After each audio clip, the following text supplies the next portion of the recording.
পরাজয় হয়, সরকার যদি পদত্যাগ করে নিরপেক্ষ সরকার গঠন করে, তবে আমরা আমাদের আন্দোলনকে কপিল করে আমরা নির্বাচনে অংশগ্রহণ করব।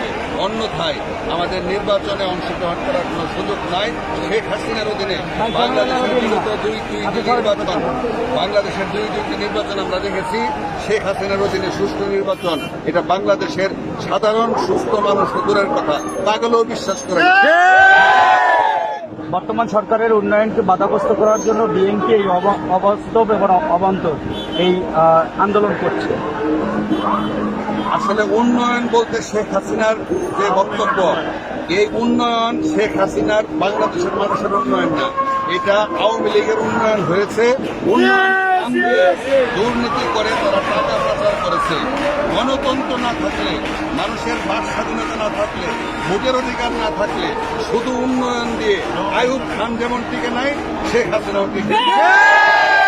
আপনারা আগামী দিন সরকার পতনে 14 বছর ধরে আন্দোলন করছেন, কিন্তু আগামী দিন সরকার পতনে রাজপথে আপনাদের ভূমিকা কি থাকবে?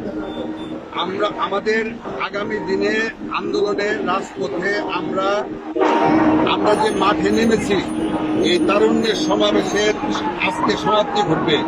এরপরে শেখ হাসিনার পতন না হওয়া পর্যন্ত আমাদের ভারপ্রাপ্ত চেয়ারম্যান তারেক রহমান সাহেবের নির্দেশ, আমরা মাঠেই থাকব।